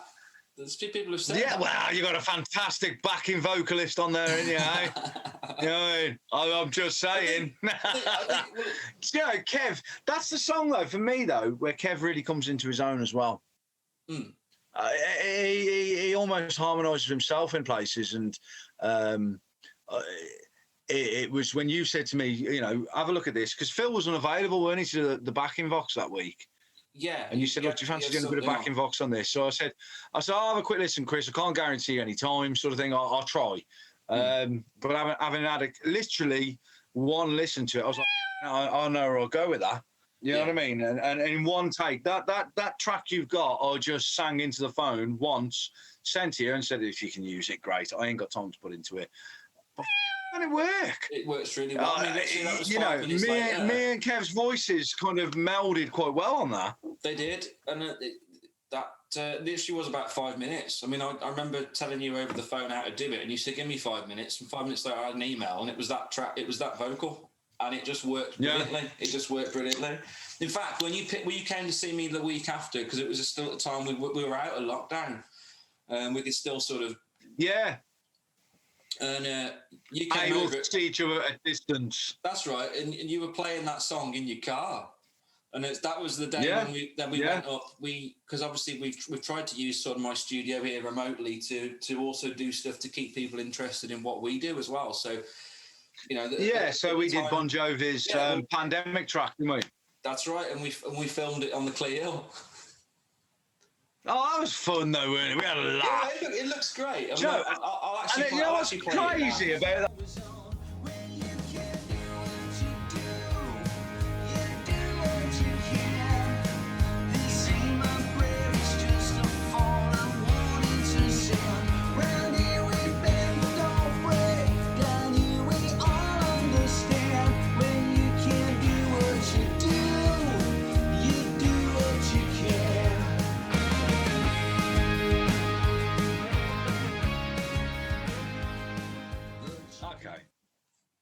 But do you know what's crazy about that? Bon Jovi, obviously, me being a bit massive Bon Jovi fan, didn't they write a very clever song in terms of capturing everyone's thoughts at the time, you know? I thought it was absolutely brilliant. Don't get me wrong, it's no prayer or It's My Life, let's be honest, you know? It's not Dry County. It was very, very topical. In terms of capturing the mood of the moment... the whole 2020 album's topical. If I'm honest, it's shit, but it's topical. I've got to say, lyrical content and all that, it's great. I think they need to let Phil X spread his wings a little bit, and you might actually see a new Bon Jovi then. But at the moment, no, that's not going to happen. And unfortunately, I think Richie perhaps kept him not in check, but it's a collaboration, isn't it? Whereas now it's an organisation, if you know what I mean. You know, me and you, when we do stuff together, you know, I'll give you a lyric, you put the stuff behind it. We wrote a song just before lockdown together. I can't remember what it's called. Gone blank. That song I recorded. Called. The one you just gave me. I ain't doing that. The one you just gave me like a verse on and a chorus. Yeah. You've got Memory, where Memory goes. Memory! Yeah. Memory, that's it. Memory, yeah. Ironically, I remember it. Don't wish your life away was the other one. Where's the other one, yeah. I mean, it's like you gave me those and it was just like you just vocals and that to figure out what key you were singing in to put the music behind it, but that stuff we haven't I think, you know, there's a few other tracks, and I've wrote a new one I really want to work on with you. But again, it's so hard over distance. I don't know how you and Kev do it, right? When me and Dan used to write originals, I'd have an idea of a song. I'd have the lyrics, the melody, and I'd say to Dan, I'd sing it to him, and he'd start putting some sort of like root notes behind it at first. Do you know what I mean? Then he'd flesh it out. And for instance, I suppose the best example of that is Plague on Both Your Houses, because Plague on Both Your Houses is not the song it started out as at all. The pre-chorus on Plague on Both Your Houses was originally the chorus. And so it's almost, but they're both so good that there's almost two choruses to it now. And that was Dan's doing, because I'd got this idea in my head, trying to be very clever back then. I was, you know, Plague on Both Your Houses, Shakespeare, and it was, but the lyrical content behind it is very dark. You know, it's about a guy who's found out his missus is cheating on him with his best mate, and you know, I set a Plague on Both Your Houses. He's going out to kill him. You know what I mean? It's really dark, but what a catchy tune. And Dan was like, let's go here with this. And at the time, our rhythm guitarist was a guy called Joe Parks, who's, do you remember Tony DeVee, the DJ in the 90s? Yeah. He was Tony DeVee's nephew. And Joe did, and this song has got two guitar solos, because Dan and Joe together was like watching you and Jim Boyle together. Do you know what I mean? It was completely different styles. Worked. Do you know what I mean? So on Plague on Both Your Houses, that whole EP, Joe was rhythm guitarist, and there's just some fantastic work because these two guys had worked together for so long before we'd become a band. And the song grew. It wasn't the song I brought to Dan, but it became, to me, that's my masterpiece. That's my Living on a Prayer. That's my Bohemian Rhapsody. That song is, for me, the song that I'm most proud of.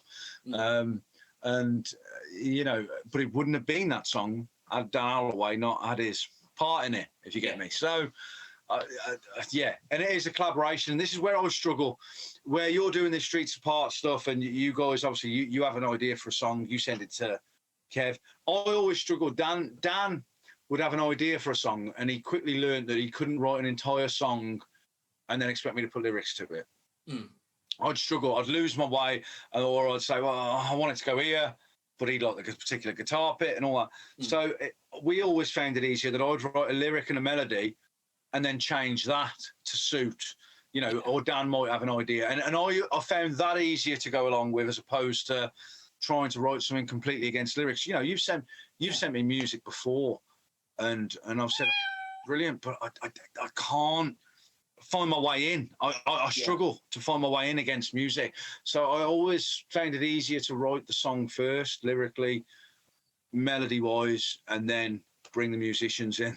What's the thing to flesh it out with the way Kev does it? I mean, he's always been. I can't do what Kev does, you know. And fair play to what's happening. Kev's always been writing lyrics. He's got a book that he's had for like years and years and years and years. And I think he goes back to that first. I'll send him music, and he'll go back to the book and see, well, what have I got in my lyrics and the thoughts that I've written down? Yeah, poems. A book of memories. And see what will fit that. I mean, the one he sent that we're going to release this week, it's poignant. You know, he's based the lyrics about his mom, and it's really good. It's very poignant, and I think the video is going to touch home with a lot of people that do miss people. You know, and it's really heartfelt, and it's completely different to the last one, which was me on my sleaze rock sort of tip, which was great for me. Yeah, every song's completely different.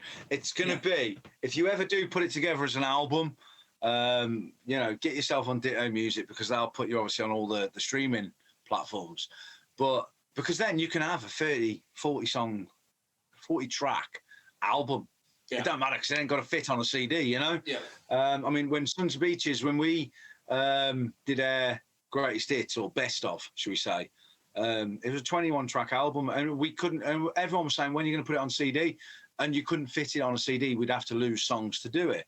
So we just released it digitally, and it's probably cost us money because, you know, let's face it, you make downloads, and people can't be arsed. They want to hold the physical product sometimes. You know what? And that I really believe that will never die old in the CD. You know.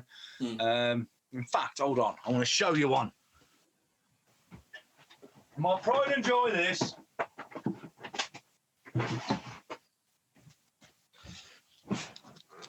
Santa, I've been good this year. There it is. There it is. Yeah. And I'm convinced it weren't that the song was great, it was the girl's legs. But still, you know. It's genius marketing. But yeah, but I just think, I you know, digital, it's great. You know, it's allowed us to do, you know, the recording remotely and stuff like that, Chris, but it ain't the same, is it, pal? To owning that CD. You know, I was a kid, you know, I'd have a pair of these on, the sleeve in front of me, blasting ears off, learning every single moment of that track. Yeah, you know, those days are gone. Kids don't have that anymore. And the thing about me, I still pick up old CDs, and I literally will just read the thank yous in the album, because in the thank yous it tells you what, you know, what they were using, and thank you to this company, and thank you to that company, and thank you to this producer, that songwriter. Yeah. And, you know, I find that fascinating. You ain't getting that on a digital download, are you? No, but also because I'm really, really interested in production techniques and what producer, what engineer was used for each record and that kind of stuff. Because I've gone more into that in the last 9 months than ever before. Really, with my how do I get that drum sound? How do I do this? How do I do that? You know, it's ongoing. It's ongoing. It's evolution. You know. But there's a big generation of people that don't have that. They don't have the experience of going and buying a physical copy of a record or a CD or a tape. You know, to them it's just. And I put it down to my thing in it. I'm an album guy, and there's so many people that aren't now. Yes. It's the question that I get that annoys me, and I get told I'm a dick sometimes for having this answer when I say, "Well, you like that band? What's your favourite album?" And they say the Greatest Hits. Straight away, I'm like, "Well, I'm the furthest away from a Greatest Hits guy ever," you know. Yeah, and we have it. I mean, how many people tell us that Crossroads is their favourite Bon Jovi album when we're out gigging? Oh, we have it all the time. We have it all the time. It frustrates the shit out. Worse still is when people come up to us. I love all of his songs. I love him. Yeah. You know, you say, "Oh, you're a Bon Jovi fan." "Oh, I love him." I love him. Yeah. It's a band, dick. Yeah. Yeah, we get a lot of that. Speaking of bands, and obviously Bon Jovi being my favourite. Obviously, late last year, we lost a legend. I am dreading the day that John Bon Jovi passes away. So I can only imagine what happened, how you felt when old Eddie Van Halen left this mortal coil. Oh, it was massive. I remember I broke the news to you, didn't I? I broke the news to you. Yeah. I think I'd always been, you know, knowing it was going to happen because he hadn't been particularly in and out of health sort of thing. He'd been ill for a while, hadn't he? But he kept. I don't think any of us knew how ill he had been. Well, no. Well, I think that's a good thing, really, because of nowadays where everything's so transparent and there's no mystery anymore about a lot of bands and acts and any entertainment, really, because social media has kind of stripped that back. You know, especially in nowadays where you know everyone's got a Facebook, a Twitter, and an Instagram account. I think everything's more accessible than ever before in terms of recording artists or any kind of celebrity, because it's their way now of keeping themselves relevant all the time. You know, it's like if they're not posting something, they're worried in how fast information moves nowadays that they're going to be left behind, you know? So it's almost got the point where I'm the complete opposite of that. Yeah, you know, our Bad Madison page, when we're not doing music videos, is at the moment, because of lockdown, no gigs, it's very quiet. And that's because you're busy doing Streets Apart, you're doing, you know, these podcasts, you're making music videos. I'm busy at work, and, you know, I'm a tech dinosaur. You know, if I don't burn the toast, it's a computer success for me. Yeah. You know what I mean? But you're absolutely right. You know, modern days now, it's so on the pulse. Everyone knows everything as it happens. But there's no mystique. Everyone wants it. Here's the thing I'm going to say, though. There's no mystique. There's money in what you don't know. It's like, so if you go back to years gone by and, like, you know, people being interested in Led Zeppelin, nobody knew anything about Led Zeppelin. But when the album they didn't release singles. They wanted it, you know, but there wasn't any. And it's the same and with like it brings that exclusivity, that want to have that product. But of course, we live in a different time now. Everything's stripped back. Everyone knows what their favourite artist eats for breakfast, or what your favourite artist wants to tell you they eat for breakfast. And you know, but you're right on the one hand. That was genius of Led Zeppelin. You know, they never released. There are iconic Led Zeppelin songs that everybody knows. Still gets radio airplay today. You know, Whole Lot of Love is still the theme tune to Top of the Pops, you know? And it's as far from a pop song as you'll ever get. But genius, because they never released a single. And I watched the thing a while back, and they're saying, well, Led Zeppelin never had a number one. Well, they never released a single. They were never going to get a number one, you know? But on the flip side of that, you have U2. iTunes. Yeah. What a ridiculous, clever on their part, but how to alienate people who were on the fence. I like a bit of U2. I'm not a U2 fan. I wouldn't buy a ticket, but I might go and buy an album for like a couple of singles. Yeah. When they forced that upon us, and absolutely drove everyone mad. It was on everyone's iPhone, everyone's iPod. You could not escape it. That, you know, it got to a point where I refused to put my iPod on shuffle in case I got a U2 song. All that did was alienate me, and I refused to listen to U2. I deleted all U2 tracks. You know what I mean? So, you know, there was from one hand a band that were trying to... They knew that it was going to piss a lot of people off, but it would get people talking anyway, whether they liked it or not. You know what I mean? The point where I got onto this exclusivity thing is because Van Halen were very tight-lipped about everything. They were old school in the way that social media, they'd have it because they were supposed to have it, but it'd probably just be a Merry Christmas on Christmas Day that went out with the band logo on it. So they kept it very, very close that he wasn't well.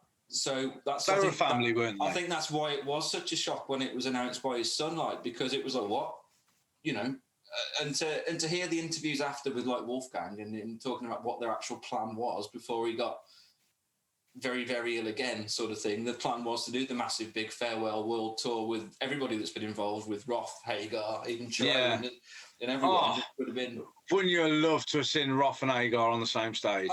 You're a David Lee Roth era fan. No, I'm very much in the Sammy Hagar camp. I'm both. People think I am, but I'm actually both. I mean, it was Hagar era. But if you had to choose, you can only choose one. You can only choose one. Who are you going with? If I got to choose one, I'd choose Roth. Yeah, there you are. Yeah. All day. It's not even close.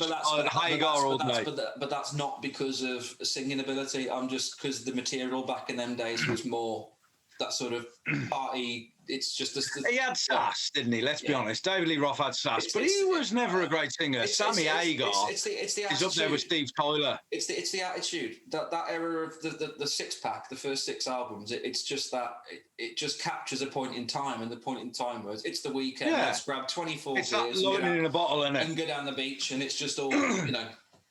But yeah, I mean, I didn't pick a guitar up for like 2 weeks after hearing that. And then I just went and grabbed this one, and I got, you know, it was inspiring to play again. But yeah, it was one of them. It still quite hasn't sank really that it's kind of happened. Mainly because I'm on a lot of Facebook groups, and literally every day my newsfeed is full of pictures of Eddie Van Halen. Mine too, and I'm on a couple of Van Halen pages, but I'm not a Van Halen diehard like you are, much like you're not a Bon Jovi diehard like I am. But it is, you know, I see Eddie Van Halen 2-3 times a day, popping up on my Facebook, you know, in one way, shape or form. Everyone, you know, I heard the other day, I don't know if it's Lady Gaga or someone like that is doing a tribute album to him. Someone is, I don't know if it's Lady Gaga, someone, may even be Miley Cyrus. But, and, you know, apparently she's going to take her wrecking ball to a Van Halen classic, so. Okay. Yeah. Well, what it was heartwarming to see is just how much respect came out of not even the guitar community, but the rock community in general, just when that happened. Yes. And I think a lot of people Do you think that's because... Sorry, do you think that's because of the groups we're in and the friends we keep, or... Because... And I liked Van Halen... I was what you'd call, I guess, a fair weather Van Halen fan. I liked Van Halen from sort of the Right Here, Right Now release. So it was very much right in the middle of Hagar's peak. And off the back of them supporting Bon Jovi, 95, I guess. Yeah, ish. Yeah. So, and I remember, you know, Love Walked In, they re-released Jump, didn't they, but with Hagar live. And I remember Love Walked In, Balance, Pound Cake being a big one on there.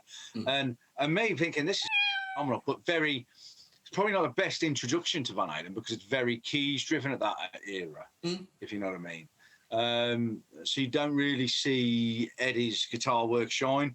And so like I said, Lee had everything I like about rock up until a point, Lee introduced me to. And Van Halen were one of them, like I said, Guns N' Roses, Metallica, Bon Jovi, Soul Asylum. I was massive on them, Skid Row. God bless you. You helped me to achieve a dream. Yeah. Great time for a photo now, Chris, of me and you with the legend that is Dave Sabo, the Snake. Yeah, I'll fire that over the top, yeah. And I remember... insulting a few of his fans because I asked him if he was still friends with John Bon Jovi. Do you remember that? I don't care. I'm a Bon Jovi fan. I like Skid Row, but I love Bon Jovi. I'm going to ask you the question, kid. Do you know what? I'm the man who's not afraid to ask the question. Such a nice guy. Sabo was. He was cracking. And he gave us a beer. Dave Sabo bought me and Chris Taylor a Budweiser. He did. He sure did. And then when I said that, I said, well, I got a Budweiser off Dave Sabo. And he went, just to make you aware, pal, I didn't pay for it. Yeah, it's on the rider. You know. On the rider. But, you know, I mean, mate, you added to my bucket list in a way with that, you know, because the guy was an hero of mine when I was a kid. And obviously I met Duff McKagan on my travels with Sons of Beaches. Again, really nice guy. Stopped and took time out to have a chat with me. There is one photo of that, and I look like a starstruck. I look like I've won the lottery. You know. I'm stood there with Duff McKagan. What a cool dude! What a really nice guy. Really nice guy. You know. Yeah. The other one, coming full circle, the gig where my very first concert was December 19th, 1993, Mr. Big at the Wolverhampton Civic Hall. Now, about 3-4 years back, maybe even 5, Eric Martin, the lead singer of Mr. Big, was touring the UK, and it happened to fall on the 19th of December, whatever year it was. I'm not sure exactly what year it was.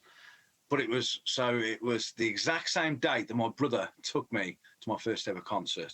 So for Christmas, I bought him. I'll always remember because it was the 19th of December, and he said, and it was his first year of work, and he'd just left school, so it was his first year where he was able to buy everyone a proper Christmas present, if you get me. And he bought me a ticket to see Mr. Big, and I'm still picturing now that Wolf Civic ticket, you know, with a golden wolf flying across it. Yeah. So Lee bought me that, and he put it in a little like watch box, so I hadn't got a clue. But you've got to open it today, and literally an hour later, go, have a bath, get changed, you know, splash of brew and clean pants. We're going to see Mr. Big Boy. So he took us, and so it was almost brilliant. It was perfect, you know. It was the same date, but like 20 years later or whatever it was. And then bugger me, he 2 days before the concert, customs wouldn't let him into the country.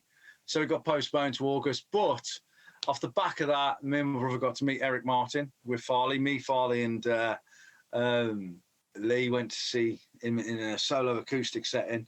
And I'll send you the photo. It was lovely to be able to repay that favour to my big brother who'd done so much for me. Yeah. And take him to go and see Eric Martin. And then he got to meet him as well and shake his hand and have a chat with him. It was brilliant. Really good night. You know what I mean? Cool. And much the same as when you introduced me to Sabo, you know. Sorry I embarrassed you with the Bon Jovi question, but, mate, you know I'm going to ask. That's all right. You're not the most embarrassing person that was there that night. I wasn't the most embarrassing person that evening, was I? No. I believe his name was Russell something, weren't it? Sean Edwards. Sean Edwards, that was it, yeah. What a dick.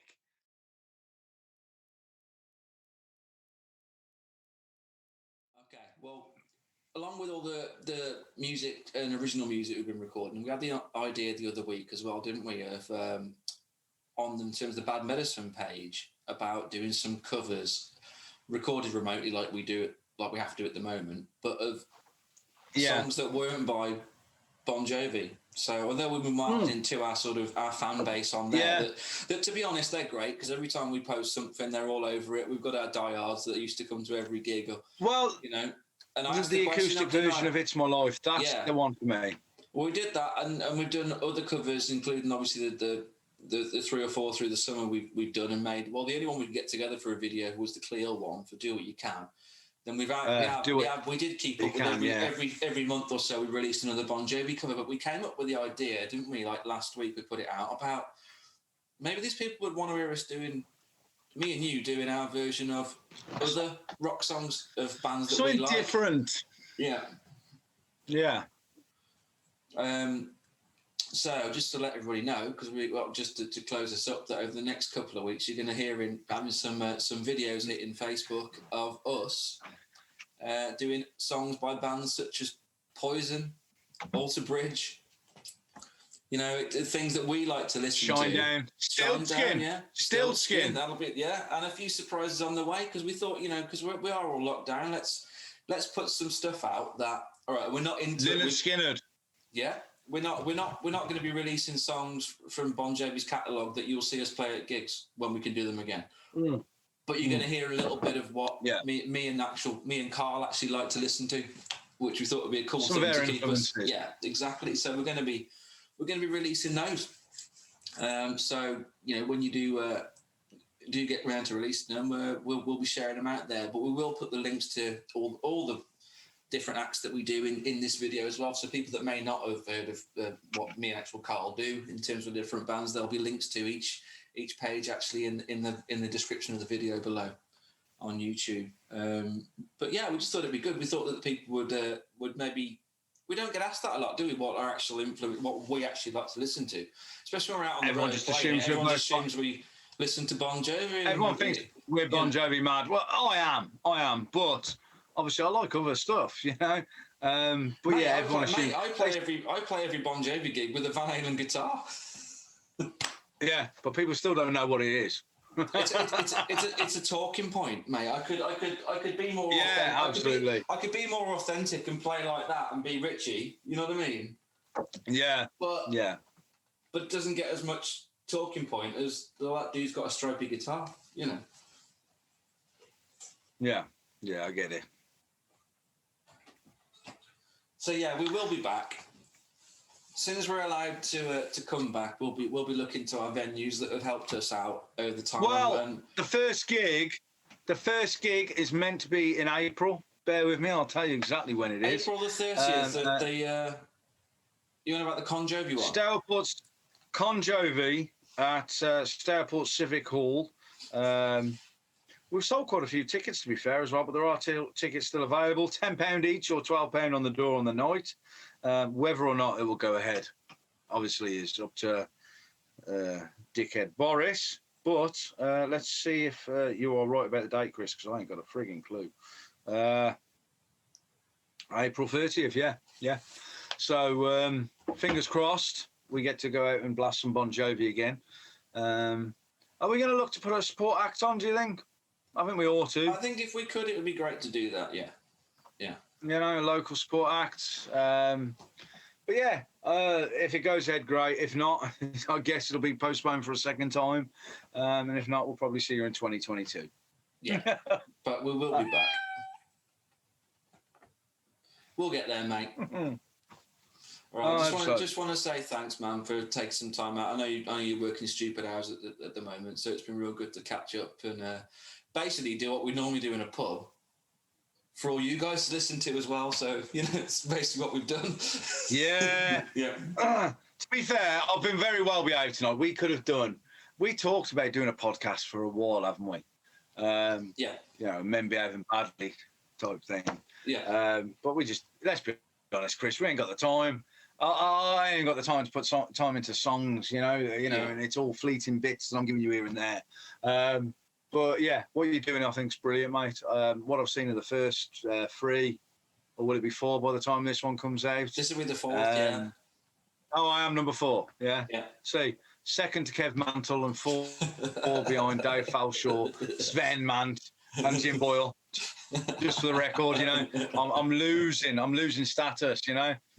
See, there's Sven, there's Kev, Jim, Dave, and then there's me. I'm just his meal ticket. You know?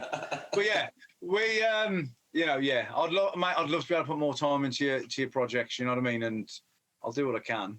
But when you can't, do what I can. That's a great way to end it. Do what you can. What's your last thing to say on this? When you can't do what you do. When you can't do what you do what you can. That's perfect, mate. Anyway, just I'll speak to you soon, brother. I forgot one more thing. Yeah. Fairy Tale of New York. 1 minute to discuss it, the Bon Jovi version. Oh, show it. Oh, I don't need a minute. It was just bog. Let's be honest. It's not that he just did a shit version. Not that he just did all the lyrics on his own and didn't have a female vocalist. He changed lyrics. Come on, John. You know, you're better than that. We all know your voice is shot. It is shockingly bad. It is shockingly bad. Yeah. Do you know what? For a better version, see me doing Rubber Band-Aid for Joey Beard's lad, Charlie, at Kidderminster Town Hall. Google it on YouTube or whatever it is you do. Far better. Me and Lynn Clayton smashed John Bon Jovi's version. All right, we're not Shane McGowan or Kirsty McCall by any stretch, but we pissed all over John Bon Jovi. I love the guy. Yeah, he murdered it, mate. He murdered it. So just thought I'd get your thoughts on record. To get my ass in bed and go and watch Deadliest Catch. Fair play, mate. I'm off to eat some tea and edit this video. All right. Enjoy, pal. I'll speak to you soon. All right. Thanks, guys, for checking in again. We'll speak to you soon. Bye.